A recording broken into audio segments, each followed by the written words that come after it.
Assalamualaikum warahmatullahi wabarakatuh. Selamat pagi, salam sejahtera untuk kita semua. Salam merayu, salam untuk saudara yang ada di Indonesia maupun di luar negeri. Semoga damai selalu. Dan yang sakit mudah-mudahan cepat sembuh, yang bekerja mendapat rezeki yang berkah. Amin. Udah mulai kambuh lagi, yaitu Wiro Sableng 212. Hari Sabtu kemarin itu ada reuni ya 212. Nah, kebetulan sekali atau gimana, itu Habib Rizik nggak datang. Ya tahu sendiri kalau tokoh satu-satunya yang nggak datang ya sepi. Tapi beliau menyampaikan pesan ya.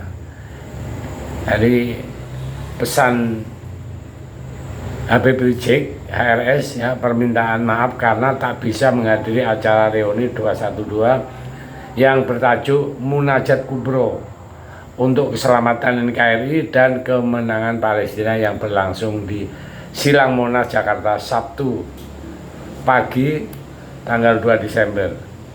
HRS berhalangan hadir karena harus menemani sang istri Syarifah Fahlan yang tengah mendapat perawatan kesehatan di rumah sakit. Hal itu disampaikan menantu HRS Muhammad bin Hussein Alatas yang membacakan amanat HRS di hadapan ribuan massa 212. Kata Hussein membacakan amanat dengan ini ya. Saya Muhammad Rizik Syihab memohon sejuta maaf berhalangan hadir karena harus menjaga istri yang masih terbaring di rumah sakit sejak beberapa waktu lalu. Dalam pesannya, Habib Rizik juga meminta doa kepada umat yang mengikuti reuni 212 untuk kesembuhan sang istri. Di sisi lain, ribuan massa Munajat 212 menggelar reuni yaitu di kawasan Monas, Jakarta sejak Sabtu 2 Desember dini hari ya, sampai pagi ya. Nah, reuni 212 kali ini bertajuk Munajat ya, untuk kemenangan Palestina dan keselamatan NKRI. Rencananya digelar pada pukul 3 pagi hingga jam 9 waktu Indonesia Barat ya. Dalam aksi itu Muhammad bin Hussein Al-Atas membacakan sambutan HRS dalam secari kertas ya. Disebutkan HRS melayangkan setidaknya 3 tuntutan di dalam aksi reuni 212 itu ya. Berikut ya ketiga tuntutannya itu. Yang pertama, mendesak pemerintah menghukum ormas atau individu pendukung Israel. Dalam sambutannya dibacakan sang menantu HRS ya, menyatakan jika massa 212 itu mendesak pemerintah menindak tegas para kelompok atau individu yang terang-terangan membela Zionis Israel. HRS meminta aparat turut menghukum siapa saja yang mengibarkan bendera Israel atau membangun museum Holocaust hingga menyerang massa pendukung Palestina. Yang kedua, meminta pemilu 2024 digelar jujur dan adil. Nah, ini bagus juga sekarang ya. Yang ketiga, menjaga persatuan NKRI. Di sisi lain terungkap jika pasangan capres-cawapres nomor urut 1 ya, Anies Caimin ya, disingkat dengan Caimin ya, tidak hadir dalam acara di Monas itu. Padahal sebelumnya hari Kamis tanggal 30 November Wakil Ketua Umum PKB Jazilul Fawait menjelaskan ya, selain tidak diundang, pasangan Amin sudah terlanjur memiliki agenda kampanye di luar kota. Kami ikut munajat tapi dari jarak jauh. Nah, pasangan Amin diketahui menjadi pasangan capres-cawapres yang mendapat rekomendasi dukungan dari forum yang menamakan diri Istimewa Ulama dan Tokoh Nasional tahun 2023. Selanjutnya mengatakan meski tidak hadir, Amin memiliki kesamaan semangat apa yang akan disuarakan di dalam Munajat 212 di Monas. acara sepenting itu kok tidak hadir ya. Pasangan Amin gimana ya?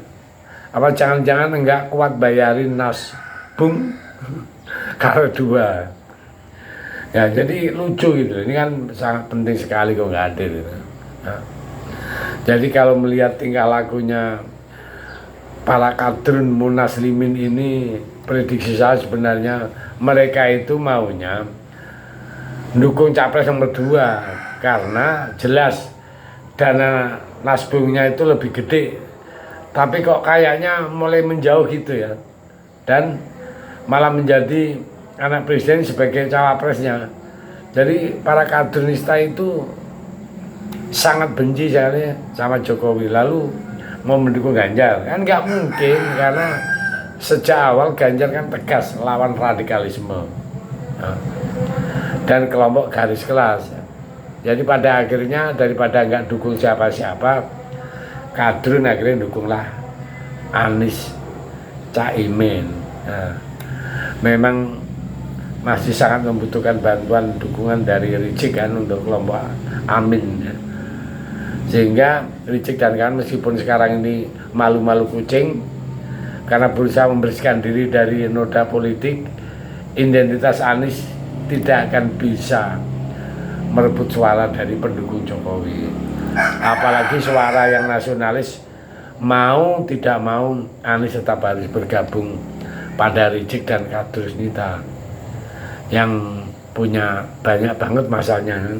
Kalau tidak, elektabilitas semakin nyungsep ke bawah daripada hasil surveinya sudah nggak jelas. Mau tidak mau Anies harus mengikuti bergabung dengan kelompok 212 agar supaya apa? Ya agar supaya mendapat suara gitu loh.